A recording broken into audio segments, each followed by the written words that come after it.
But no, well, thanks for the tour, man. This place is pretty rad.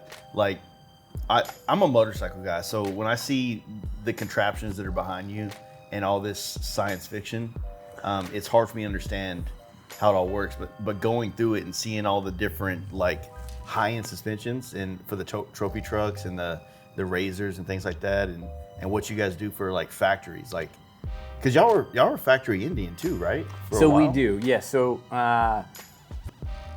from a OE perspective, we do come on. Turn this around. We do come on. So the mic's pointing up. Okay. Yeah. Is that better? Yeah, that's better. We do come on Indian. So we come on some Indians from the factory. Rear suspensions right now.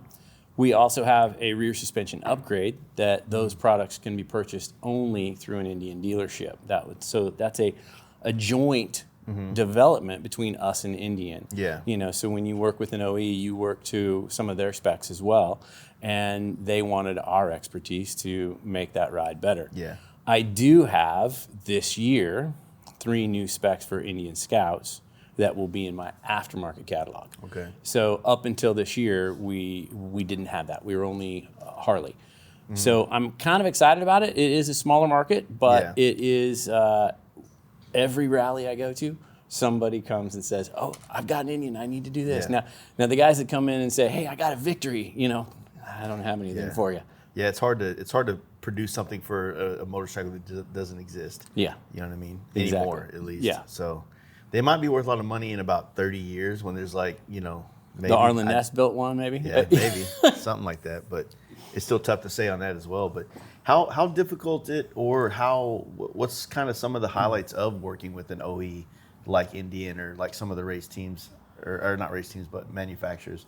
So, you know, they come to us because we have the expertise in building shocks. You know, it's 50 years. Last year was since the first float shock that Bob Fox built. Yeah. So it's everyone, as you went through this tour and you saw what's going on around here and you saw the people working, we're all enthusiasts in this building. Yeah. And so it's working with an OE is fun and exciting and challenging all at the same time. Yeah. You know, there's certain things that OE development, they have to go through their testing and durability and whatnot that we have to maintain and fit within those parameters. And then, like I said, on some of the aftermarket stuff, we're able to go a little bit outside the box and say, this is kind of the way this is what our interpretation is. So I think it's the best of both worlds when you have an OE, because you're working with someone that is, right tomorrow, I have a team of 3 people going out with Bule to do testing on the Super Cruiser. That thing's getting pretty close to coming to market, huh? Yeah. It's almost there. It's Q4 is the plan So, to deliver product. You know, there was what they call a V3 of the Super Cruiser in Daytona. That's the 3rd prototype, final prototype. I got a chance to ride it. I loved it. I thought it was super nimble. I mean, it's like a sport bike. Yeah, my buddies at FXR Division, they said that it felt very similar towards like the Pan Am, but with the more sporty. I've never ridden the Pan Am. Yeah. So, but I we know Taylor's got one, but I really liked it. I thought it was cool. 1 second. I had this problem the other day, and I want to make sure I don't do it again. I sat down with Ramjet and recorded an hour and a half, never hit record on that. Now I've got OCD about it. I got the audio, I just never, the video was gone, so I always like, did I turn the oven off? Yes. So we good? Yeah, we're good now. Okay. Well, also as in the part of the tour, you know, you got to see manufacturing, you got to see some testing, you got to see the dyno machines. You know, all of that same development is everything we're doing for the motorcycle products that we do. There's no corners that we cut just because it's a different product. So whether it's a Ford, a Jeep, a Harley, a snowmobile, and even our bike division, they do the same thing. They've got dynos set up for all of their stuff as well. And it has to go through a certain amount of durability testing, just like Brandon told us today. You know, that 50,000 cycles or 100,000 cycles to replicate a certain amount of time, so that you know that shock is going to last over time. Yeah, suspension tends to be something like, I think that a lot of people in maybe the motorcycle space, they think of it as a hard part that doesn't need to be maintained or serviced or even replaced at times. And that's something you see a lot of people that will buy a certain brand and just ride the piss out of it and then never think to go in and have it serviced or revalved or, you know, resealed or something like that. Well, you saw our race department. We have a whole service department for those trophy trucks that hit a lot of events out in the desert, and they constantly. So imagine the amount of stress. Our motorcycles don't go under that amount of stress. Yeah. We're looking at our recommended service interval is about 50,000. That's good. So it is good. I mean, you're just not getting that much, you know, movement. It's not getting the shock oil and everything's not getting that hot because you're not going down those, you know, chatter bumps and everything at 100 miles an hour. But you may have a situation where you need to replace fork seals. You know, you strap down your bike too tight and it's going cross country and your fork seals. So you'll need all new oil and everything else there. Yeah. I do think that suspension is one of the first things that you should actually, you know, not just because I am in the suspension, but, you know, seats and suspension, you know, and then you can get into ergonomics of bars and then you have all the aesthetics of the bike. You know, the paint, the exhaust, the stereos, the different accessories all over the place. Yeah, exactly. Well, you know, the suspension aspect, I mean, the conversation's gone around that a lot of times people feel like they don't ride it well enough to outride the factory suspension. So would you say that maybe there's a different approach or a different mindset around that? I would say you don't know what you don't know. Okay. Because if you're used to riding your bike on stock suspension and that's just what you're used to, you don't know any different. Okay. So when you do get to ride a bike with upgraded suspension, it will change the enjoyment of the ride. Yeah. And that's when a light bulb usually goes on. So maybe, for instance, it's like instead of getting good at riding on something that's not superior, maybe just get on some good shit and ride from the beginning with that. Absolutely. And it's almost like it's not, I think that maybe we look at it like this, like we look at this as tier 1 or whatever suspension, meaning that once we get to a certain level, but there's no reason why we can't probably jump up to a higher grade suspension and just learn to ride on that. You don't need to be riding aggressive and carving canyons to get the benefits of going across railroad tracks on your way to your favorite restaurant. Okay. So and especially, you know, when you are riding 1 up or 2 up, you're both going to feel it. Yeah. You know, that is a number one complaint is when guys do ride 2 up and they have their wives or girlfriends on the back, they have the least amount of comfort in that the seats are usually thinner in the back. I mean, and you're a little bit further over the axle, so you're feeling more of it. Absolutely, and changing the suspension will change the way the bike rides. Rides, period. You know, you could dial it in and make it more high performance, but changing the suspension in and of itself is going to make the bike ride better. Yeah, definitely.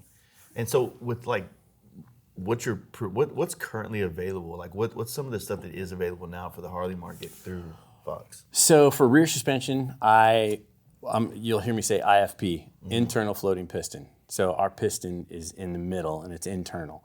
So on one side you'll have oil and on the other side you'll have the gas. Okay. So they're all construction is that way. I've got one that's no adjustment. I've got one that has rebound adjustment. And I've got one that has rebound and compression adjustment. So you could say good, better, or best, which is a lot of the times I explain it to people when they're interested in wanting to know what's happening.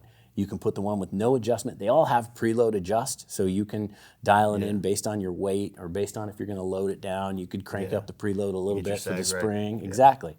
And the one that doesn't have any adjustment, you just put it on and forget it. The one that's got rebound adjustment. I've got 3-position rebound adjustment, and that will change the way the oil flows through the shock.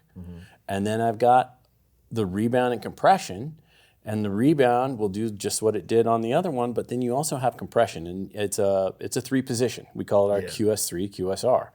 So 1, 2, or 3, you could say soft, medium, firm. I could say 1 up, 2 up, 2 up loaded with luggage. But it also kind of depends on how you want to ride it. That's where you get into maybe a little bit of performance. If you want to really be aggressive and ride it, you might want to ride the compression on number 3. Yeah, that makes sense. Y'all leaving? Yeah. All right. Go get some tires so Jace can't pass me no more.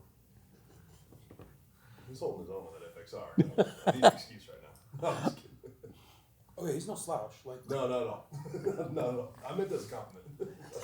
Are we talking shit right now? No, I was being nice for the first time. Look, he's confused. He's from Texas. He don't know what's going on. No, I'm just kidding. You both leaving? Yeah, I'm gonna go with him. Okay. Just say do your thing. All right. I'll see you, Later. buddy. Don't forget your hat. No. Okay. Devin, I'll see you shortly. Let me know what's going on this evening, if anything. Yeah. Oh, yeah, we're definitely doing something. Espresso martinis all around, baby. Let's go. It's gonna be a good time. I think Dustin's getting beers for you for your podcast with him too. Oh, man. I don't want to drink in front of him. He wants All right, whatever. All right. Scram. Thanks, guys. Thank you. It was great meeting you. Didn't meet you. I hear your voice all the time. Everyone's good there. Later, guys. Later. Oh, man. Well, we were kind of talking before we, jumped into doing this podcast and doing the tour, but like the suspension market seems like the whole space of motorcycling has made it to where high performance suspension is probably one of the most important things, or is now it's the most desired thing. A lot more people seem very interested in hyping up their suspension more than maybe putting on a cam in their bike or cams or whatever you'd say, or big bores and stuff. So I feel like it's a perfect place for high performance suspension, not just like someone that makes lowered shocks or air ride or things like that. You know what I mean? I think it should be definitely a upgrade that people think about all the time. All the time. Yeah. I'd want to do the cam, upgrade as well. Yeah, I mean, so people can't, and the beauty of it is, I think Harley's, I don't have any data on this, but I would almost say that it's the most customized vehicle on the road. And so I would agree. Yeah. They don't have to do it everything at once, and that's the beauty of the journey with doing a bike and having a bike. So, but I do think suspension makes a difference. Yeah.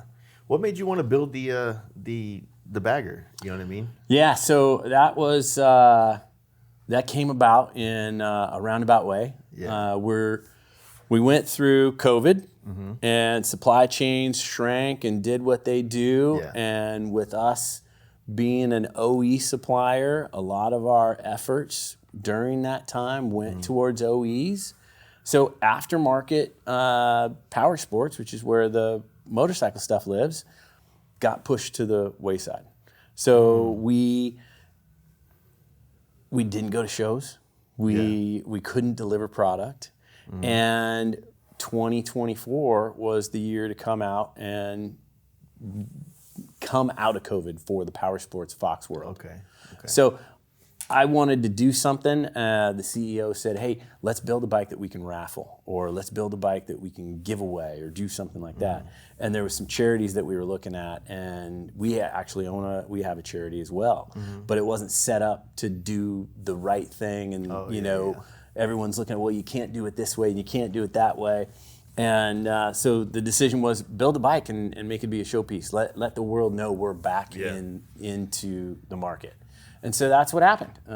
Worked with Colton and Steve at Woodlawn Baggers, and it was a long process that we worked on almost every week, every day. And it was a collaboration of things that I thought I liked in the custom motorcycle world, and they made it materialize. Yeah, I mean, when that paint job and that bike came out, it was like, damn. You know what I mean? Because at the time, there had only been a couple paint jobs on the new Road Glides that I think made a good statement.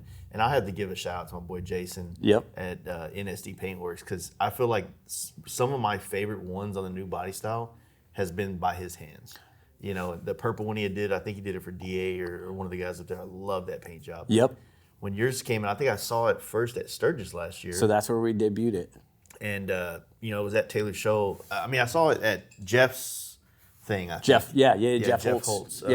Downtown Sturgis. Yeah. or did you see it at, it was out at Deadwood too. Deadwood's where I saw it. Yeah, because I was in Deadwood. So I took it out to Deadwood, but it's kind of funny. I mean, Steve and Colton were great. We went through the whole color. We didn't want black, you know, so they said white. I'm like, white, really? And then I kind of, you know, warmed up to white with the gray and the orange. And, you know, Jason, I remember, you know, I had some questions of Colton. I'm like, hey, what's this? Because instead of doing the honeycomb or a barn shield, we got to do that Fox logo, you know, ghosted in there. And I said, but it can't be too big. It can't be too small. It can't be too much. And so, I mean, I remember having a conversation and Jason, you know, putting it on FaceTime and showing, hey, this is kind of the layout we're thinking. So I got the idea, but the funny thing is I never got to see the bike photograph. I never got to see the complete bike until I showed up in Sturgis. Damn. Yeah. I got to give credit then, because that would give me anxiety as the guy doing it for somebody. There was some anxiety over the Seraco. You know, all the gray on that bike is Seraco, and it's a Fox proprietary Seraco Color, which you saw some of the stuff today on our factory race. But that's an air product. And so, you know, Colton sent me pictures of all of those parts laid out, and honestly, the lighting was shit, and they looked like they were almost as white as this table. And I kind of freaked out. And so to the point where I got a meeting with, you know, Seraco and Colton and me, and I'm like, guys, this is not representative if this is what it is. And lo and behold, it was just really bad lighting. It turned out fantastic, but yeah, it stressed me out a little bit. Yeah, the bike came out bitching, man, and it's good seeing, like, I don't know, I'm excited about this new body style and the flavor that, like, people are starting to customize them as. And, you know, even, like, I think it was really good of y'all's brand to build a bike to go showcase the products on. Like, that's kind of something they used to do back in the day that you don't really see happen as much anymore with brands.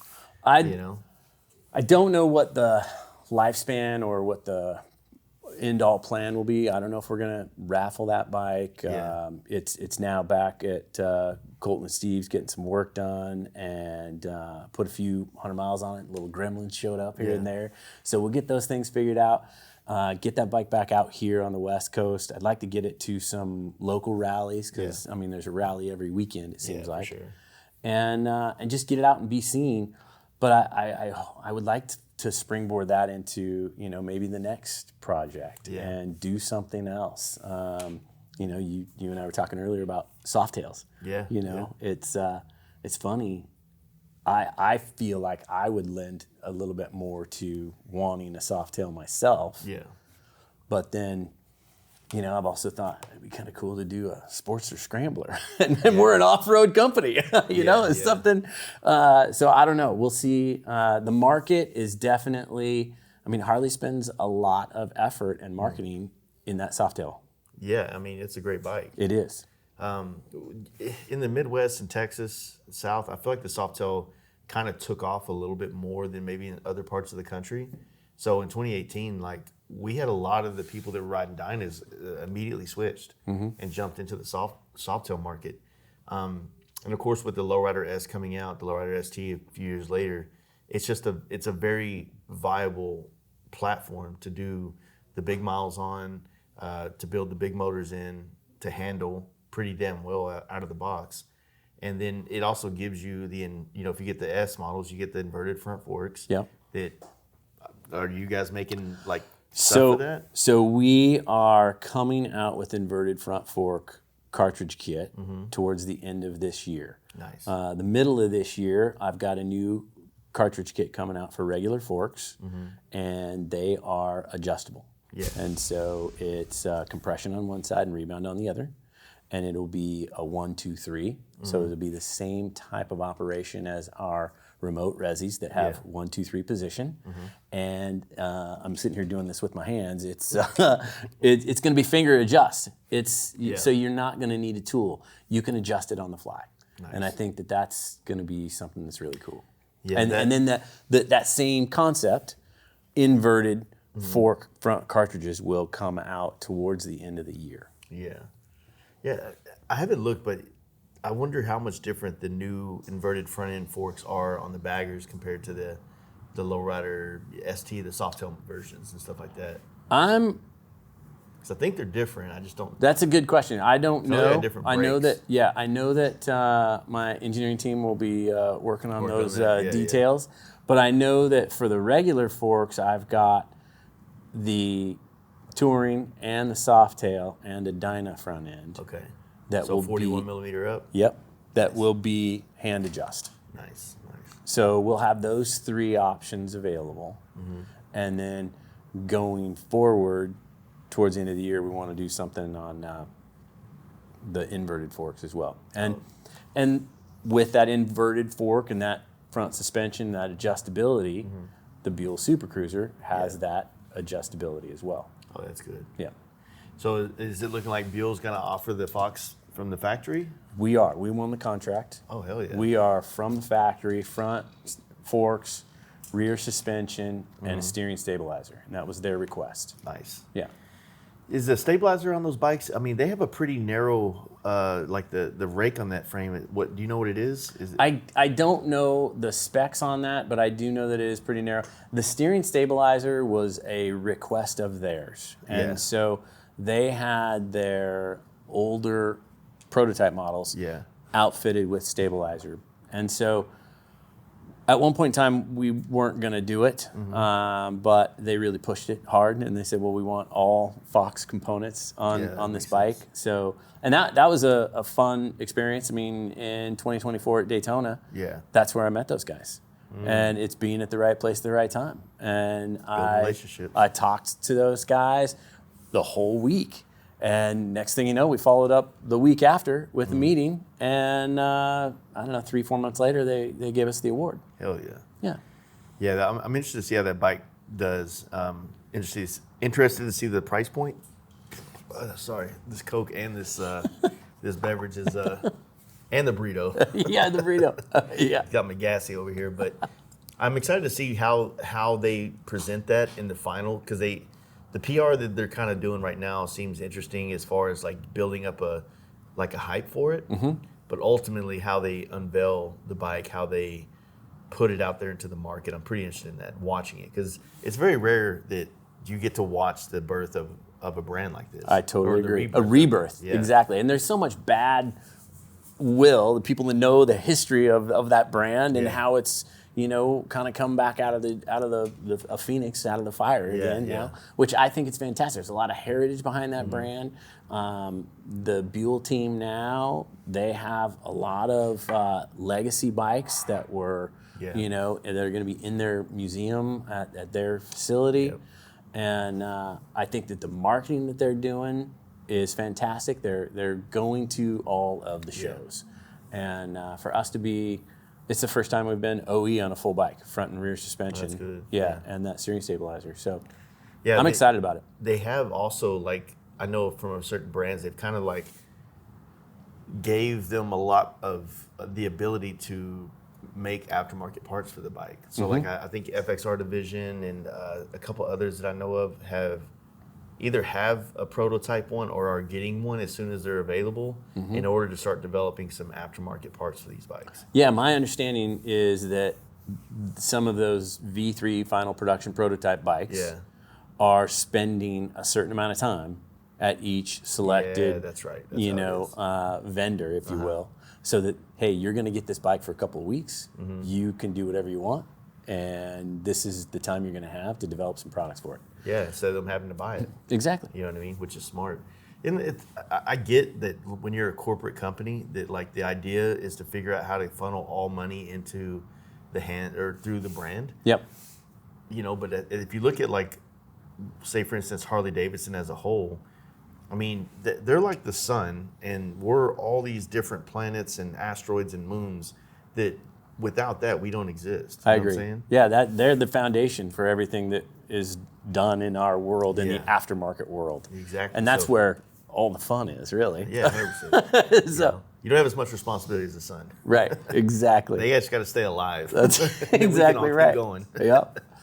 But you know, with Buell coming out, you know, I think that maybe the benefit of it is that they can extract all the things that have been, you know, proven good over time from Harley and what they've done, even what Indian's been doing on their like rebirth as well. Yeah, you were part of the Indian launch or ride or whatever. I How'd that? just went and rode it. Yeah. How'd that go? It was fun, but I'm a Harley guy through and through. Right. So never really even considered buying an Indian, anything like that. And it was just an opportunity to kind of like go ride the bike and, you know, get the experience. And I loved it. I enjoyed the bike. When you're riding through amazing places, I'm not really paying attention to all the nuances of like what the logo is and what this is and what that is. Like, you know, and that's kind of one thing I kind of realized on that trip is that, you know, it's hard to explain because I work in the motorcycle industry. Yep. My job is to customize and make things cool and then show the world. Mm-hmm. And so when I get on a bike, I have a different job on a bike than the average guy. So sometimes it's hard to give them, you know, this is what I thought riding the Indian, when what I'm going to think and feel and be paying attention to is not really important to you. Right. You know what I mean? So while I was on the bike, I had fun. It ripped, you know. I had an upgraded model, like all factory upgrades, to be able to really just get out there and open it up, and it definitely did its job. I saw a lot of opportunity to customize one and go that direction. That was but, my next question. too. you know, Yeah. I guess this is where it gets weird because I'm not really on that level, but I am not on the level to spend $25,000, $30,000 on a bike and fix it up with the purpose of helping develop brand awareness for something like that. Right. It'd be different if they were already Harley. Yeah. You know, if I buy a Harley and fix it, I have a sellable market to it. Correct. You know, they also have plenty of parts, so I don't have to R&D and make stuff as much. So I'm not investing as much into it. You know, if I buy an Indian and I customize it and ride it across the country, then I get nothing for that. Yeah. You know what I mean? And that's kind of a fucked up way to think about it, but it's just, you know, the grown-up version of me thinking, Yeah. like, you know, if you're going to go that route, it has to be beneficial to you. You're gonna put some time in. Mm-hmm. There has to be, something. I don't want to. There is definitely something for you. You have to Yeah. make it. You know, there's things you do for nothing. Yeah. But at the end of the day, this is the business that you're Mm-hmm. in, and so you got to be able to do something. But I mean, if a customer comes to you and says, "Hey, I want to," If a customer comes around, then that's a different ballgame. yeah, exactly. That's their money. That's right. So yeah, I'm super excited about that Buell. So Yeah. I think it'll be good to get something else. It'll be a disruptor. You know, there's people that love it and there's people that hate it, and that's always what's going to happen in the those world. things get out on the track and competing with the Pan Ams and stuff, and they just start walking those things? Yeah. You know, I mean, I was kind of not devastated because I'm not that invested, but I was bummed when I heard that they were pulling the FTR off the line. Yeah. I had heard there had been like electrical issues or things like that, but for the most part, like that bike was pretty badass looking, and it looked. If there was ever an Indian, I was like, God damn, I kind of want to ride that. I know. It was. The It FTR. looks aggressive. I just wonder how comfortable. Have you ever ridden one? I haven't. I haven't either. I just wonder because they do that. Their limited edition. Yeah, they. I want to say Forever Rad had one. Forever Rad, 100% did Yeah. one. This whiskey, or this is. It's strong. Strong soda. But yeah, no, he had did a couple. I think he had one of the Challenger Pursuits too that he had did. I believe. I mean, Yeah. He's done it all. He's Yeah. That's He's his an world. Indian guy. Yeah. Yeah. Tribe life. I like the stuff he does though. Yeah. He's got a flavor and a style, and he's consistent. And you know, he's literally one of my close friends. So That's cool. you know, he does rad shit. But yeah, Buell, it'd be great to see them come out. And once again, I would apply the same thing I just said to Indian for Buell. Yep. Now, I think Buell has probably the hearts and minds of more people because it's a Harley-esque bike with the Harley heritage behind it. So it might be a lot closer to the sun to be more part of that, and it would be easier for us to kind of work off of that as a a nucleus, if you will. Yeah, it'll be interesting. I'm interested to see the first customized one. Yeah. Whether it's just, some radical paint or, something different. It's coming with saddleman seat. They're doing the right things. But bikes are always, once again, to my point earlier about the Harleys being the most customizable vehicle. Yeah. I think motorcycles in general. Oh, yeah. Are, as a whole. Yeah, are a vehicle that people just customize. Even the dirt bike world, people for sure. fix those up and stuff. Yeah. Well, I guess maybe a question or a direction would be, if you provide so much out of the factory, because you don't really customize cars anymore. I don't. What do you mean? Custom. I Like- get it. Well, when you say that, I jumped back to a previous life because I used to be in the custom car world. Well, the custom car world is still a huge world, but if you're It's going mostly a bolt-on world today.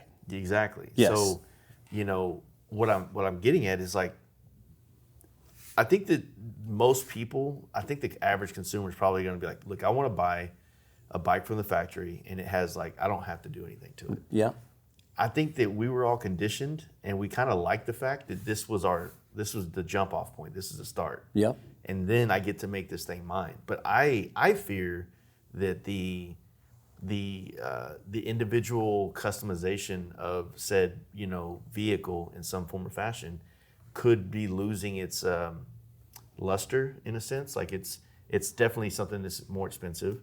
So, if there's no money to go into it and there's no desire to go into it because new generations don't really see it that way, you know what I mean? Yeah, I do. I think that my take on that is, especially in the motorcycle world and Harleys in general, or we can take custom cars. When you get into custom cars, you could get into muscle cars or street rods or Volkswagens or whatever the case may be. I think that there's always going to be that group that is passionate about that segment. Yeah. So unless you're into Harleys, you don't know where the Harley dealership is. So, if I've been in multiple social settings that, you get together with other people and they don't know anything about motorcycles. Yeah. You're like, well, shit, man. And so what are we going to talk about? What year is this? Yeah, exactly. So I think you take those things for granted, being so entrenched in it. Yeah. And yet there's people that I think are probably converted into the motorcycle space every day, just as people are converted into various different, hobbies or take Jeeps off-roading, going off-road, or some of the stuff that we do for the off-road trucks. And, that's a whole, unless you go do it, you really don't know it exists. But, we can go 60 miles out to the desert and we get lost. Yeah, definitely. Well, the good thing about motorcycling, it's something that can take place everywhere. Correct. As opposed to if you think about sand rails and trophy trucks, that's really a West thing. Yeah. A Southwest, even at that, And there again, I take it for granted because it's our space. Even I could be talking out of my ass right now, but I feel like what you see at Havasu and up in the Bay Area, with those kind of boats, I really don't see those in a lot of other parts of the country. Did you see that Desert Storm thing this week? Oh, the boat that went flying? Flying up, yeah. That's pretty gnarly. Yeah, exactly. That made the national news. Yeah. That was, and they won. They won They still won. They still won the race through the air, 200 miles an hour. Sick finish, man. But there again, it's. I've never really been into boats, so you gotta have to be. I know boats exist, and I know they're expensive to maintain, and there's a lot of maintenance that you do have to do. But I've never really been around boats because my friends, family, my immediate circle was not into boats. So while it's cool and I can check it out and think that's great, I'm not going to go out and buy a boat. Just like you're saying, hey, I don't know that I could go out and buy an Indian. What's going to possess me to do that? But it's a motorcycle. Yeah, yeah. Yeah, there's definitely a weird thing. Like when I started years back, I started flying to Northern California to paint bikes and stuff, and everybody out there loves boats. But all the little communities out there are connected through the Delta in certain parts of it, right? So boats are part of their like most of their lives in a different way than mine. Yeah. You know, like all our lakes in Texas I think there's only like 2 actual natural lakes. Everything else is man-made. And so, not that that would matter if you want to take a boat out on it, but it's like they're not that exciting to go take a boat out on it. And none of them are really that big to really open up a boat on it. Right. You know what I mean? So it's like, but I have been to Key West and seen like when they have all their speedboats down there for a race they do or something they do down there. And, I haven't been there. I want to go. I didn't Key go West. for that reason. I Yeah. just happened to be there at the time. Yeah. And they all have they're like softball teams. Like, you know how the softball teams will have their Uniforms or whatever. Yeah. They're kind of like that, but with boats. With boats. And they have stupid money, and if you're cool with them, they buy you all kinds of drinks at the bar. Wow. It's fun. It's a good time. That sounds like a good time. Yeah, I haven't been to Key West. I haven't been to that.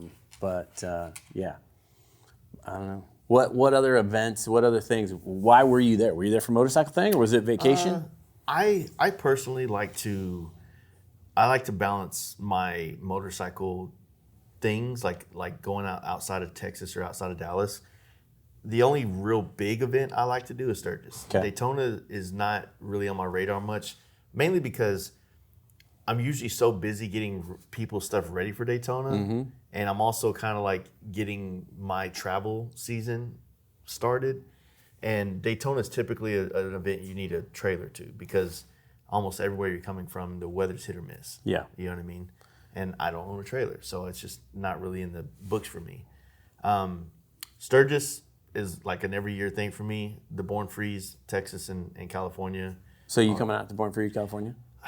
I'm here doing this trip to get podcasts, to maybe do this El Diablo thing, so that I do not have to leave my house over the summer. Okay, got it. So that I have 2 bikes to build, one for Born Free, Texas, and then one for Sturgis, that I just kind of want to focus on. Are they those. your bikes or customers' personal bikes? Okay, cool. Yeah. One's a all-out chopper, and one's a fun FXR. Nice. Another one of those. So yeah, Born Free Cali this year is kind of off the table for me, even though I love it, and I would tell anybody that wants to go, that's an amazing show. Yep.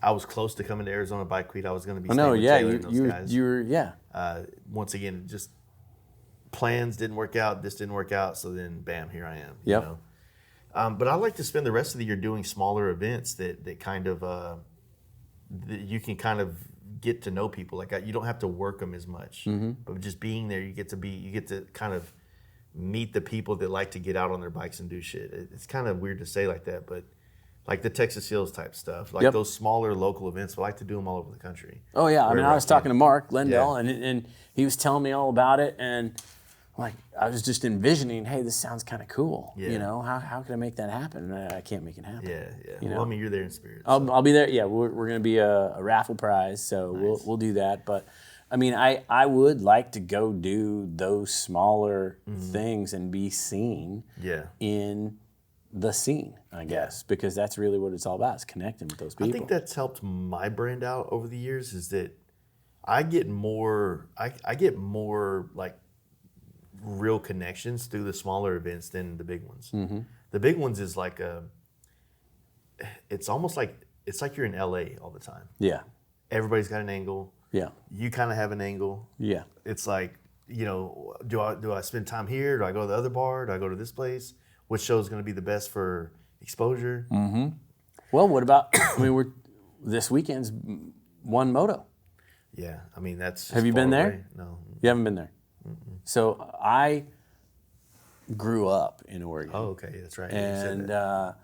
you know, I can remember going in, I don't know, 2011, 2012. And I mean, it was free entrance. Yeah. And it was in a different warehouse every year, it seemed Yeah. like. And one year it snowed, and you know it still was going, but I had a 4-wheel drive, so we went ahead. And, yeah.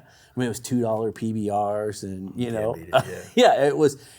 I haven't been since 2017, which I think is the first year that they're doing it at the same Oh, at the same location. But, I've got friends and people that are going to be there and or, display there or just go check it out. And it's a little, I guess, FOMO. It's like, I'd like to almost be there, I feel like events like that and your Mama Tried and your parts and labor here that they do with Built-Well, I feel like those are kind of like, even though they're relatively, like some of these have been around for 10 plus years, they're relatively a newer thing, because back 20 years ago we had like Easy Rider show went all over the country. The IMS show went all over the country, and a lot of us just piggybacked off of that to have a reason to go to Nashville or Daytona or Dayton, Ohio, and kind of get out there in these different parts of the country. And now those shows don't kind of travel anymore, and then more of indoor style shows. Exactly. So in the hot rod world there was indoor style shows as well, and then did it kind of die too? You still have a core. You still have the core Okay. Grand National Roaster shows here in Pomona. You got Detroit Riddler. There's definitely indoor shows that people go to. Still exist, yeah. But and then builders and people that are building cars, they debut at those shows. But I think it has moved to more of an outside, a Good Guys, the Good Guys organization that, and between the Good Guys organization and then what Barrett Jackson does.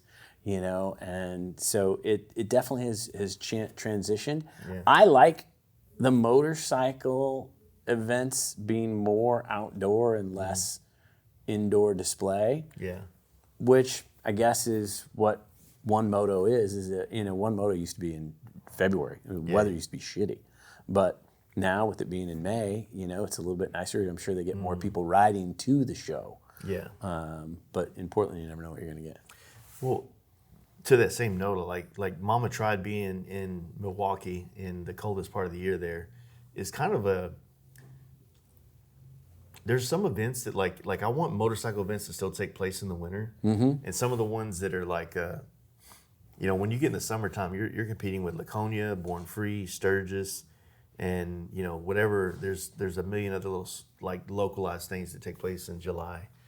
That gets hard to travel, and so when you can have a couple really key shows to help you through the winter, like Mama Tried or One Moto Show. I think it used to be in April a lot too, and it got moved up here. What's that Mama Tried show like, and how long has that been going? Man. So Mama Tried, because it's about to be on its 12th year. 12th, okay. Yeah, and I think it's so big now that they need to make it like more days because it's so packed. Is it just one day? It's 2 days. Okay, 2 days. So Sunday's one of those days for everything where it doesn't matter. Sunday's like a locals day because they'll everybody knows they're going to be there all day Saturday. Everybody's going to party their ass off Saturday night, and then most people are going home Sunday, right? And that's kind of what happened with me this year. Like Saturday I'm there, and I'm trying to walk around and see the bikes. There's so many people. It's just like really hard to move around. See, that's why being kind of in the industry, when you go to the indoor shows, that's why I busted tail to move into whatever booth or whatever thing I was doing at the car show, and then see all the cars or the bikes during the move-in time, because there's so many people you don't get to see them. Exactly. And that's kind of from a photography standpoint. You can't take a picture, with 100. You at least. You envision taking a picture of the bike. That's why you're there. So I get it. Yeah, it's difficult, but no, I think that more people are trying to like do unique shows. I guess I like to balance out like busy, super mainstream, like big things like Sturgis or Daytona on one hand, and then balance it out with like just small, gritty, good time. Not everybody knows about it, but the people that do know about it, it's like those are people I want to be around kind of thing. Yeah. And it just kind of feeds my soul a little bit. Well, I think that's good because I think the big shows, I'm a little bit different because I really am tied to our booth when we're there. Yeah. So I only get to see a certain amount, but I still try to get out to see what's going on. Yeah. And I still think there's so many things that I still haven't. So what's it like get to see. What's Daytona look like for you when you go out there? Daytona this year was 9 days for me. Mm-hmm. And the high point, if you will, was taking off in the afternoon and go riding that Buell. So, I was able to, and I told him ahead of time, I said, this is something I want to do. And, I got myself a ride, I got the CEO a ride, I got one of our product development guys a ride. Nice. And we all went, at different times. And then I jumped on the Fox bike at 6 o'clock in the morning and froze my tail off. And got to go do something. And I went to find the loop. I didn't know what the loop was. I don't know anything about Daytona other than what I see in the parking lot. What's that? I think they call it the wildlife loop. Something like that. Yeah, and I've so, never done it either. So I went and cruised around and pulled over and took some pictures and and then busted tail to get back by 8 o'clock. Where are y'all set up at? We're in the J&P lot. Oh yeah. Yeah. So J&P has their lot, and then the lot right behind us is the Teddy Morris lot. Okay, nice. So yeah. So you're pretty much glued to the booth most of the day. It is. I mean, you get out and you go see what's going on in the other part of the parking lot or the performance bike shows that are under the pavilion. But then you got. You're kind of in a good location to be able to see most of it from. You can walk over there or whatever, Yeah, exactly. But then, I come home and I watch people's YouTube and, just 10 miles down the road is a cool little, beach shack that they're getting tacos. And I'm like, well, that'd be kind of cool to go see. Yeah. It's almost like you need a day before and a day after. Yeah, but then that adds, another couple of days. Yeah, exactly. I felt, I was trying to tell Taylor this about like Sturgis is that Sturgis is way more spread out than any other event there is. And it's hard to be... Like if you're a small brand, like your brand's Fox is larger, but if you're like Shifter Crew, it doesn't really make sense to be tied down to a parking lot. Right. In there, it makes more sense to be out on the bike and hitting everything you can and networking and doing that kind of stuff. Yep. I mean, yeah, you could sell stuff, but it's like I'm sure that like going through J&P at like Sturgis. You're not really dealing with the Sturgis Mafia. J&P is. Right. So it's kind of easier to kind of go and enjoy yourself.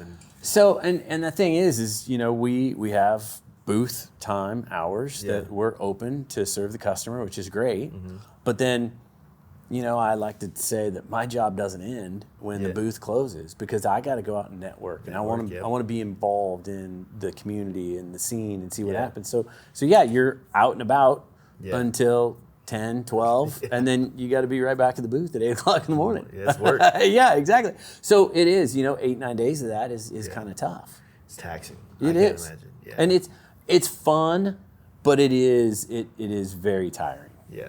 So it's the same thing I was telling everybody. It's like, the last, today is the last day of really podcasting on this trip. Okay. But I got another podcast after this.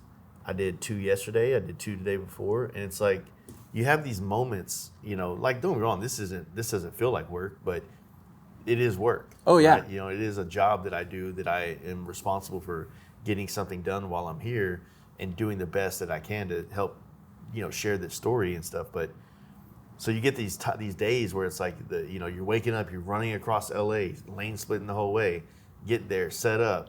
Maybe you got a badass photo with LA in the background. Dude, I snuck that in between 2 podcasts yesterday. Yeah. It just so happened that like from where I was going in the Hollywood area to the Highland Park area, Griffith Park was in between. Yeah. And I had enough time to kill. I'd never been up there, so I rode up there. And I started noticing on the back end slope that, oh shit, that's a good view of the city. And I just recently financed a 100 to 500. Oh yeah. And so I've been wanting to find something like that to get that compression in the background, to get that city. And that ain't even the photo I posted today is not even the best one. That's cool. I'm trying to save that for a print or something later on. So with that, let's shift that a little bit. I know you said you don't know exactly what your plan is, and you got a podcast tonight. Yeah. What's tomorrow look like? Well, Are you gonna go? If the decision probably gets made tonight while I'm drunk to go, then we'll probably be waking up and then hitting Julian and cutting down to Mexicali. Okay. And if you don't go, then I'm probably just gonna stay in San Diego. Maybe try to do one more podcast and then go shoot, do stuff. You know what I mean? Well, that's what I'm getting at. I mean, Yeah. if you stay in San Diego, then Yeah. I'd like to kind of go play around and shoot Yeah. some stuff. But to be on the West Coast, the best time is in the morning Yeah. when the sun's coming up, and cruise down with the water behind you. I think Yeah. we can find some cool spots. Yeah, I've been wanting to do that. I've been, finding cool spots. And you live here, so you'll probably be able to find them. I've ridden up and down PCH, right down there between Oceanside and like almost San Diego. I think you have to cut back in at some point, but That's my neighborhood, and Yeah. so in that Carlsbad area, I know some kind of area. And I'd angles. like to go get some rolling shots. I'll put a yeah. little suction cup on the car, whatever, and see yeah. what we can. That's just geeking out stuff. If we Yeah. could make that happen, Yeah. that'd be kind of cool. that's awesome. Yeah. But I know you got plans. Yeah, I'm just trying to, man, like I said, I just got a lot of shit with me. So it's kind of a Right. nerve-wracking going into, So have you been to Mexico never before? been out of the country. Okay, so I've been there a couple of times, and I've driven across the border a couple of times. Now I probably wouldn't go again unless I went with these guys. And I say these guys because the engineering team and some of the guys here at Fox, they are involved in the race teams. They know how to get back and forth from the border and all of that. Both my wife and I have a global entry card. We went down on a wine tasting trip, Yeah. and I took a wrong turn, and they pulled me over. I damn near thought I was going to lose my Jeep, and I was surveying the situation. They held us there for damn near an hour, and they said they were going to impound the car and all that. And I'm like, this isn't happening. And neither of these guys were wearing a gun. I think they were basically just traffic cops. And my wife called her friend who speaks fluent Spanish and got us out of the whole thing. But I was a moment's notice from just bolting and trying to elude these guys because I've heard stories. I mean, I would have never got my car back. Damn. So it's just, and you're going down with a group, so I'm sure nothing like that's going to happen. But, and then the Baja 250 was just not too long ago. I think that was in San Felipe. Yeah, I think so. So, all these guys, Well, there's supposed to be a huge group leaving Beltwell, so I'm sure, even and with there the is group that I strength was in gonna- numbers for yeah, sure. even the group that I have here, we were gonna still link up with them just so that it is going in. But I don't know if it's going in. That's more. I think it's coming back. I think it's coming back. That I'm more kind of like, oh fuck, man, Yeah. because that's probably not going to be a huge group. It'll probably be like just the guys I came down with. You know what I mean? Yeah. I'm trying not to overthink it. I'm sure it'll be fine. I'm not worried about most of it. I just don't I have a lot of equipment with me that I don't know where I want to and I'm camping down there. It's not like I want Right. to take it off my bike and then go walk to a bar and leave, thousands Everything of dollars in the worth of yeah. equipment in a tent. And So I got to commend you. I mean, to bring all the equipment in a couple of bags for a couple of weeks. It's a challenge, man, but it makes it funner to do these trips. When I was doing all this stuff on a bagger, so much easier. Oh, yeah. Right, so much easier. I can get way further in a day. But You got a bagger in the future? we'll see. I mean, if I have to, it sounds weird to say, but if the opportunity that I was thinking was going to happen doesn't happen, then I'll probably end up just picking up another lowrider ST. Okay. I just don't know if I'm really ready to jump back in the bagger stuff right now. The new bikes are badass. I mean, I have two right now that I'm painting at the shop. But the lowrider ST, I felt like when I had it, I had a CVO Road Glide, and I had just got rid of my 131 bagger, and I felt like I didn't get a chance to really enjoy the ST because I had the bagger. Got it. So now that I haven't ridden a bike, I haven't owned a bike in 2 years now with gauges. So jumping on the ST would feel like a Cadillac at this moment. Right. So the FXR I'm building, for Sturgis will, be a really clean build. We're gonna ride it there. We're gonna, promote the fuck out of it. And once the Born Free build, the chopper's built, then this FXR will probably get sold January-ish. Okay. So that, and depending You got on these going on in tandem Yeah. because 'Cause the Born Free Texas is October. October. Yeah. Okay. Yeah. So the chopper is one of those bikes that it might not ever leave the stable. I don't want to say it won't yet, but it might not. That bike will never. I'll own that for the rest of my life. That's cool. The FXR, I want just a really what's really popular right now in the FXRs is just really clean ones. Yep. That have just the right amount of performance upgrades. You know, and like I said, I work with brands like Arlen Ness and a lot of other brands. So we were able to put cool parts on a bike, pair it off with a good paint job, and then ride it up there. And, you know, like I said, you get pictures of shit in the best parts of the country. Exactly. And those long lenses work really, really good out in those prairies. Absolutely. That's know? super cool. So, yeah, that's the plan with that.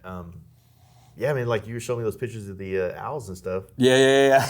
Yeah, that was just right out here real? in the desert. Yeah, and I had an opportunity. So yeah, we went, and my wife really wanted to see those owls, and so we went out to the wildlife refuge. Nice. And we went to one place, and there was nothing there. Mm-hmm. And then we went to another place, and literally, you can't miss them. I mean, they look like they're about the size of this.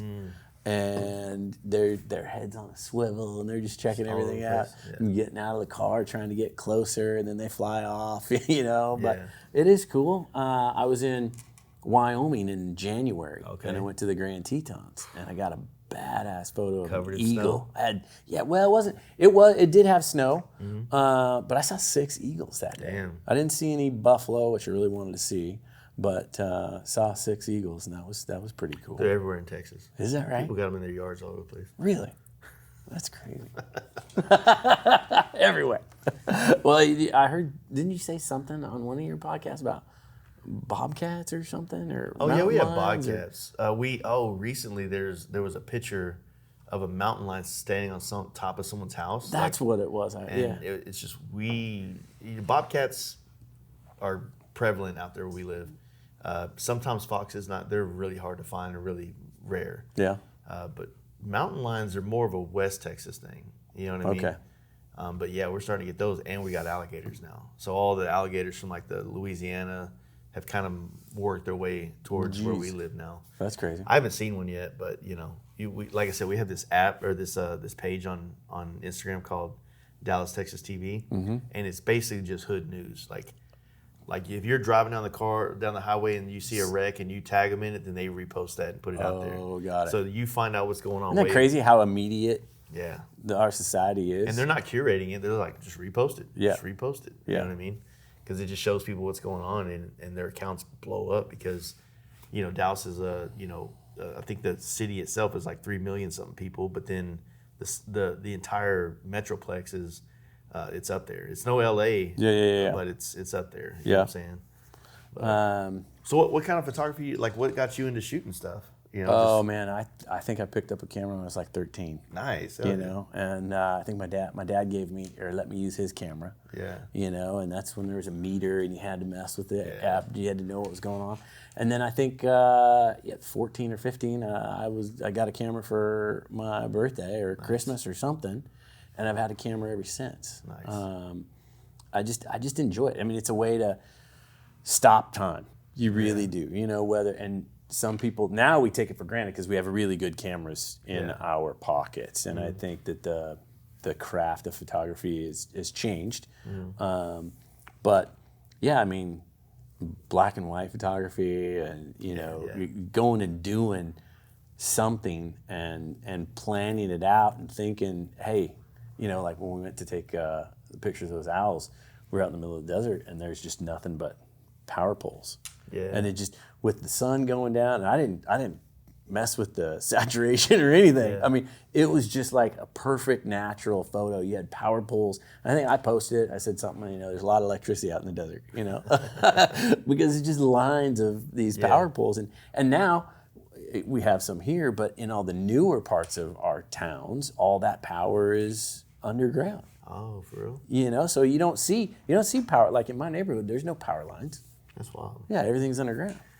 Yeah, it's kind of like when you have an idea for a photo, and even like the process you go to like find the location that's set up at the right angle to kind of bring a vision to life. It's I mean, you're not painting, but you're doing a lot more than just click. Right. You know, and a lot of it is, you know, like when I was shooting that image of, you know, with the city in the background, I mean, I shot it from a lot of focal lengths and a lot of depths, and I was kind of in a weird spot where I had a hillside on me. Yeah. So I'm trying to like climb up a little bit, but then I get too much of the neighborhood down below, And exactly. then I was also looking for a part where the road was going and you could see the city good. So there's just a lot more to it than just clicking your phone. I think the camera phone solves like a journalistic aspect of photography. Yeah. It just captures everything going on and you get it, right? But going out and intentionally shooting stuff and having an idea, or even just having a photographic eye to notice things and capture it, that's a different experience. I don't do it as much as I used to, or as much as I want. I think that's one of those things that if you could do it more, you would. So why don't I? I just need to go do it. Yeah, I mean, trust me, I'm out here passing up some amazing stuff, and I'm like, I don't really feel like getting off the bike yet. I know. So it gets. You can talk yourself out of it a million times. Oh, it's the middle of the day. There's nothing. I'm not going to catch hard anything light. good. I can't get anything good today. I mean, that is it is the best time to shoot, especially cars, motorcycles. In my opinion, obviously, in the beginning of the day or the end of the day. And that can be a challenge in and of itself too, because then you have more people out usually at the end of the day. Yeah, exactly. Well, so motorcycle industry. I think you've learned a little bit about what Fox is and how we've been in the market for 10 years, but we kind of had a little bit of some shadow years. Can you give me some ideas and thoughts about branding and about being getting in front of the customer's eyes? It's it's tough because I haven't. The only ideas I've ever seen like actually be in practice and work has been with Simpson. Okay. You know what I mean? Yeah. And they're kind of going a different direction with their marketing ideas, which that's what corporate people do. But the idea, I personally think that like I don't want to be the brand that everybody. I want to be the exclusive or luxury or niche. Or maybe not niche. Like I don't want to sell the product that you get at Walmart. I want to sell the product that you get at a higher end place. I agree. You know what I mean? Yeah, I see Fox in that status, if you will. And so a lot of that, in my opinion, is a brand has to have its own core values and integrity that it then searches out for events, people, and times and places to coincide with what they believe themselves to be, and not search out for who has the most this or the most that or the most any of that. Right. Because ultimately, I think that if the idea is just to whore your brand out, then that's easy. Why even go to the motorcycle people? Go find some of these. There's a whole city designed to be people that want to exploit things that have no actual attachment or value or purpose behind the things that they try to sell you. So, a relationship with somebody, it becomes a truth across the table on both ends. You know what I mean? And so I think that like as marketing and trends change in that space, those core values always stay the same and they always last longer. And building a relationship over time builds a more long-lasting partnership, whether it's with a customer or a partnership or whatever through people that you're working with. Being at events, I mean, like I said, you guys building the bike was, in my opinion, a real good move because it showcased your commitment to this segment of motorcycling, to showcase your products and technically employ some people within this space to do some things. You know what I'm saying? Yeah. Support the industry. Exactly. So, yeah. Absolutely. I could never be in a corporate board meeting. You know what I mean? Because I guess I don't see it that way. I see relationships and connections as more important than, we're down 1% or we're up 10%. Like, it's like, are we gonna be okay? Let's be okay. And let's just go with the flow and ride these waves because they're up and down, Yeah, you're always gonna have the waves. Yeah. It's just weird. Like working with a lot of brands and some of them that are more corporate, and having like a relationship with an individual who then has the corporate bosses or the corporate shareholder stuff, you would hear them talk about like, man, like, we were always like, everything was always like, this is the line that we were on and everybody was happy with that. But then when everybody had free money, the line went up here. Right. And now everybody's Your good acting enough like line if we go right changes. here, Yeah. we're a failing company. I'm like, no. Yeah. We all knew that was a fluke. That was not going to last forever. And highs always come with lows, and lows always come with highs. Yeah. As long as you stay the course. Yeah. So, And in your brand, I mean, you have a lot of repeat business, and I would imagine a lot of referrals. yeah. So in the paint side of my business, most of it is repeat. You get to a point where you've done this long enough, or at least I'm providing a service. I can only provide so many of those services per day, month, year, and time frame. So building a relationship with people that we work together well, we trust each other.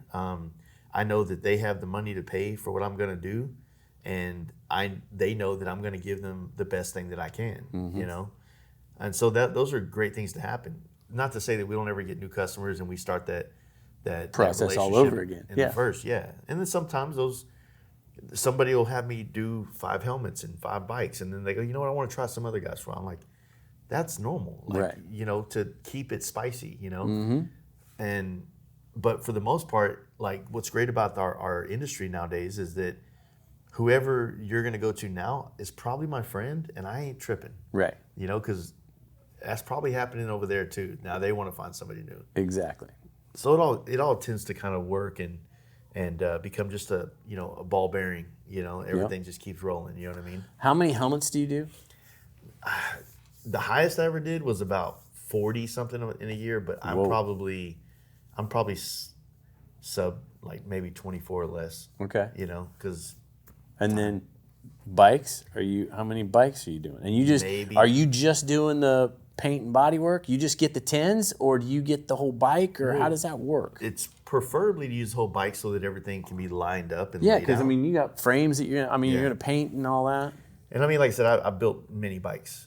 So it's not that I can't take apart or put back together. I don't really build bikes for people. Right. That's a very complicated and long-term process that I don't have the customer service skills for that job. I'm better I'm going to build what I want and then ride it. And then if it's If somebody likes it, they can buy it. Yeah. it's just a better place and rightfully so. If you're spending thousands and thousands of dollars with somebody, there's some aspect of communication that you're going to want. And I'm not saying like, hey, give me your money and then fuck off.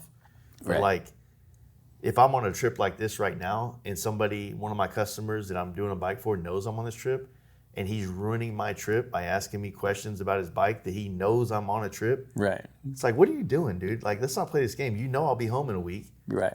You're mad that I'm out here Not working on your bike. Exactly. Yeah. And some of those are just like customers that I weed out of my life in the first place. You know Yeah. what I mean? There's some customers you don't want. You can't.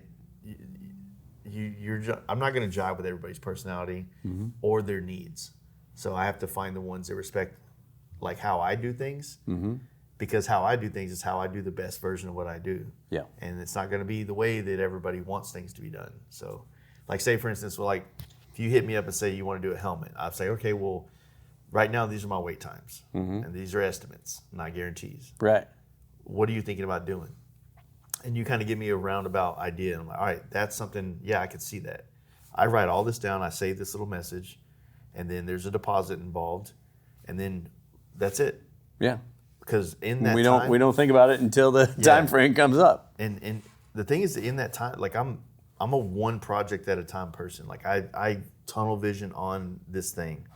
It's very hard for me to have multiple things going on at once. Okay. And so I want to give that project 100% of my attention, because I made them wait for however long it was, and I want that to be truly what they were thinking and what they were wanting. And a lot of it has to say this a lot, but it's a lot of managing expectations. You know what I mean? And extracting enough information so that I can give them the best version of their ideas. Yeah. So it's tough. A lot more psychological shit going on than actual manual labor sometimes. And do you get a certain amount of free reign to do whatever you want to do? It depends. It depends on the Or do they- relationship. Yeah. Like the trust level, the relationship, and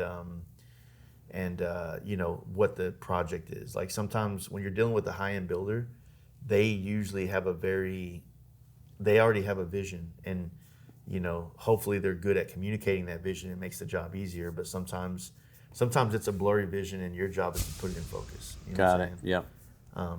Others, like, I need some direction. Right. You get the guy like, I don't care what you do. Do it. I love what you do. Do your thing. Anything you do, I'm like, man, I just one color. Give me a color. Right. Do you like this style, that style? Is it mostly builders or is it mostly No, that you're working with? I mean, because mostly customers. yeah, Builders, they can hate me. We can have a conversation about this all they want. Builders tend to look for the cheapest versions of paint jobs they can find, or they say that they don't want to paint their bikes. They don't want to hide their stock bodywork. They're saying they want to hide the work they did, but it's a bagger. You didn't do shit to this body. Right. It's a black bike, and it's not going to do anything. yeah, Like your bike's getting attention because y'all painted it, and it pairs with all the work that went onto it. yeah, So that's just my spill on it. But like builders have, and rightfully so, like these people are spending tons of money on their bike, but in the paint, for the most part, can be the biggest lump sum yeah. on a bike. But it's also the make or break. Oh you yeah, know? yeah. I mean, Woodlawn tore that bike apart. I Yeah. got that bike, just the frame sitting there. So they did a lot of work on that bike. But Yeah, builders got to. I think that if builders can go back towards what they were doing in the mid 2000s, where the bike paint job or the bike build was a complete process. yeah, but the bikes also in the early 2000s are the bikes that were a lot more simpler. Didn't have all the gauges. Still didn't paid more money for paint have jobs. badass bikes. Those are the bikes I really get excited about. Like a pro street style, like Xavier's bike. Yeah, Xavier's. Oh my gosh, I saw that bike in Daytona, and that was probably my favorite bike. Yeah, he had a great vision on it. He knew the color. We actually had to find that was a color that he saw on a reel through a hot rod builder in Pennsylvania, and I had to like do some research and figure out what the color was. Is that right? And it had a gnarly flop to it, like a magenta pink Yeah. to red kind of thing, or maroon. That is, just, I mean, that's a badass It's bike. simple, it's clean, and it fits what he built. But, Yeah. But once again, it's something custom. It's not just like I left it the way it was, and look at all the billet parts I just threw on it. Yeah. That's not. I mean, it is kind of a form of building a bike, but it's just not. It doesn't do anything for me. Yep. You know what I mean? And I don't like it when those dudes get mad because I didn't put all the billet shit on there, and I just painted it, and it gets more attention. Right. It's like.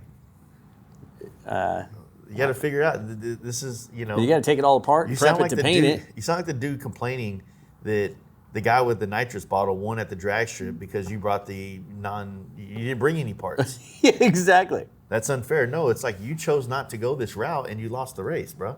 That's how this works. Exactly. That's But- too funny. So, do you do any cars? No. No cars. I do like cars, and I don't have the space to mess with a car. Yeah. Oh, I've seen your shop. I Yeah. watched your shop Yeah, YouTube, totally. and I'm like, oh, well, that's a sanding spot. So yeah, how are you gonna fit Yeah. a hood or a fender or even And a car it's in kind of there? by design. Like Okay. if I did not, there's a part of me, like I have a van that I really want to fix up and make nice. I have nowhere to do it. Got it. So it's kind of like forcing me to stay out of that place. Yeah. Because I have a hard time doing something and not getting involved in it in a deeper way. Mm-hmm. Like next thing you know, I'll have 3 van shells in the back of my shop, and I'm customizing vans now, and it's just Right. it's not a place I want to be. Yeah.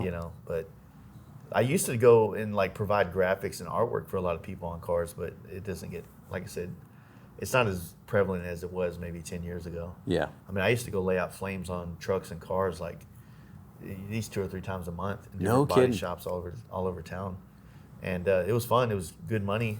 All I had to do was the art. I didn't have to do all the back-breaking labor, Sanding and all that. Yeah. So you've been out here for a couple of days. yeah. What has been your high point? Man, honestly, like everybody that I reached out to that I wanted to talk to, yourself included, is somebody and something that I wanted to kind of absorb. That's cool. You know what I mean? So I've gotten a chance to sit down with a lot of individuals and brands that some I know very well, but it's just like you're constantly making the relationships better. Mm-hmm. And to me, it's like I gain a lot from that. I feel more connected. I understand more. Yep. So knowing more about the Fox brand, if I'm in a conversation at home or whatever, a bike night or whatever, it's just like, oh, well, the guys at Fox are this. Because you know, you're in bike places all the time. Right. And you hear everybody kind of give their spiel like, oh, this brand is this, or this is the one I would go with. And having actual information is just a little bit more of a leg up, if you will. Not that it's about that. Yeah, but, no, I get it. I totally get it. I tell you, I would like to make it to your bike night one of these days. I Hey, mean, it sounds like a good time. I got to tell everybody, it's not like what you might be used to in these places out here. It's like if you walked into the bar Cheers. Yeah. You know, I've always used that analogy. It's like you're going to be hanging out with a lot of people that love bikes and ride bikes, and show up every day and just meet here. And sometimes there's 5 of us, sometimes there's 50 of us, Right. and we kind of like it when it's 5. Yeah. You know what I mean? Yeah. Because you get to just do this all night. You know Exactly. What I mean? And but it is a good time. It's just something that us locally we have in Dallas that it's How always there. far are you from where this Texas Hills is going to be? Texas Hills is in Austin. I am about 160 miles away. So okay. roughly close to like here to, Santa Monica or something like that. Okay, Yeah. got it. Yeah. All right. That's So it's not not too too bad. bad. No. No, it's a day, and it's a straight shot. Like, we got traffic in Texas now because all the Yeah. Californians, but it's not as bad as it is here. Well, we're going to have traffic this evening. So where are you headed after this? Headed over to Dustin, LFG. Okay. Yeah, And are they up? Is he up in? a couple miles away. Oh, he is. I think he's in. For some reason, I Lakeside. thought Lakeside. For some Yeah, reason, yeah. I thought he was up in No, we're gonna be at Taylor's tonight. Taylor's. Escondido. Escondido. Yeah. Yeah. Okay. So Okay. where's everybody? This podcast will for sure be out before Sturgis, but probably in late June, early July. That's totally fine. So they'll be able to see you in Sturgis at like the JP Cycles. So yes, we'll be in 2 locations at Sturgis. So we'll be at J&P Cycles, which is downtown Sturgis, and then we'll be out at Black Hills Harley Davidson. So we'll have fairly decent sized booths at each spot. I've got a 50-foot spot at J&P, and I think we got a 100-foot. We'll bring our semi, and we'll have multiple lifts at both spots. We'll do free install with purchase. So if you do, if you do a full bike, front and rear, free install. If you do rears only, free install. If you do fronts only, there will be a $150 charge, $199, I think. I mean, because that's really the labor-intensive part of doing a front end. Yeah, exactly. But yeah, I'm excited. We're planning for it now. I'm putting a list of people together here internally, and I pull, as Brandon mentioned, he told you today about El Cajon. We have a large facility in Georgia, in Gainesville, just under 400,000 square feet for a lot of OE manufacturing. But then over at Road Atlanta, we have what we call our tech center, and that's where we have an engineering center there as well.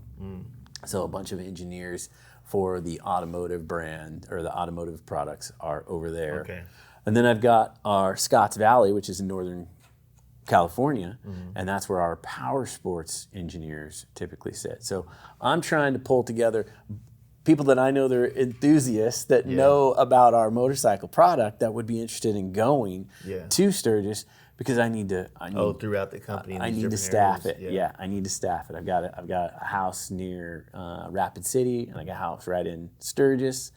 So we're just gonna funnel and rotate people in and out. I'm building a spreadsheet and trying to make sure, okay, this is where you're gonna be on these days. If you want a more relaxed evenings, you go to the Rapid City. Yeah. If you want the potential to have a wild night every night, you go to Sturgis. Walk right downtown and go to Sturgis. Yeah, exactly. And that's, a little bit is in the design of that, because we rented this house last year, and it was actually prior to that in 23, Shane, the product manager, and we went out to basically rebuild relationships at Sturgis. We didn't have a booth or anything. Yeah. And we were sitting down there, Main Street Sturgis, having dinner and talking to the waitress, and she is a school teacher all year, and in the summertime she is a waitress. And we asked her, we said, well, if you're from there, you know anybody that's renting a house during this time? She goes, yeah, I do. Yeah. And so that's how this whole deal happened. And we ended up with this house. It's about a 8 to 10 minute walk to, Yeah, you can't beat that. Yeah, exactly. So, you know, and that you don't have to Uber, you don't have to worry about anything else, and you just walk back to the house. That's not bad at all. No. Yeah, that's good, man. Like it'd be good to see, you know, like this brand come out, you know, the way it's been swinging the last couple of years. Like we need more options when it comes to suspension, and you know, I've already gave you my spill on the ones that I know about. Yeah, it's just like I said, it's just I think it's becoming the most prevalent thing that people are looking for to do their bike now, as opposed to when I feel like I started getting on Harleys, it was like the last thing they ever cared about. You know what I mean? I've talked to J&P, and J&P has told me suspension is just about overtaking exhaust. Damn. Yeah. Well, so you're they're not getting fined out here for having a nice suspension. Yeah, exactly. And that's the thing. There's some issues with the exhaust and what's going on. So, you know, I think seats, exhaust, and suspension are the top three. Yeah. You know, categories that people are spending aftermarket money on. You know, because it is a, let's face it, if you're mechanically inclined, you could put rear suspension on your bike in the garage, you know, and that's what I would do. I got to believe that's what you would do too. Some people may not want to touch it, you know, but that's why going to these events and doing, you know, free installs.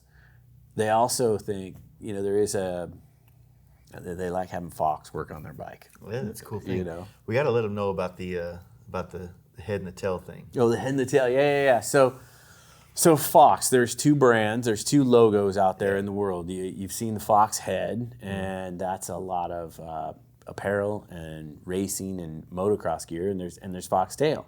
We're the suspension company. So it's two brothers, Jeff and Bob Fox, and they started together back in '74. They both quickly realized that one was going after the technology of the suspension, and one was going after the apparel and the helmets and, you know, riding gear. So the story goes, I mean, they both have the same name, Fox, right? Yeah. So the story goes, they flipped a coin, and one got heads, one got tails. So it often does get mixed up, and they think they're one and the same, or just because it is Fox, people think, oh, I've had guys, you know, friends and buddies, they're like, oh, hey, I need a new helmet, you know, I'm like, that's not me. You know, I can help you with shocks, but I can't help you on the helmet. Yeah. So it's completely separate. it's completely separate. Fox Tail and Fox Factory is a publicly owned company. We own a number of subsidiaries underneath that umbrella, if you will, some of the vehicles I was telling you about. And then Fox Head, or Fox Racing, I think is actually their, you know, that is owned by a completely different company. They're not a public company, but they are owned. I think they've changed hands recently. They were owned by Vista Outdoors, and I think that owned like the helmets like Bule, not Bule, Fulmer? No, Euro and okay. Bell and Euro, yeah. But I think that's changed recently. I haven't stayed up with the ownership on there. No, I was just making sure. The glare on it. I haven't stayed up with the ownership of that company, but they are two separate companies. They did start as one, but they are two separate. Okay. Yeah. Yeah, that makes sense. I didn't know my buddy Scott that runs Kubota Helmets told me about the head and the tail thing, which was pretty. He's been a salesman or in the power sports side of things for I think his entire career, right? Yeah. He told Taylor and I that, and I was like, yo, you gave us the more detailed version of the story. Yeah. So. I don't. It's the story I was told. I don't know if it's a true story, but I like the story. Yeah, exactly. So. But that's cool to use both like that. But no, I think it's cool, and I'm glad to see you guys out here doing stuff and supporting the community too. You're helping out some born free builders, and that's awesome. Just in general, man, like getting those products out there and more people get more testimonies. Yeah. And you know, that's all I'd say to do. And you're doing it. So right on. Fucking me. That's good. Good stuff. Thank you very much. I appreciate you coming. Appreciate you. Yeah. All right. Thanks, bud. All right. Thank you.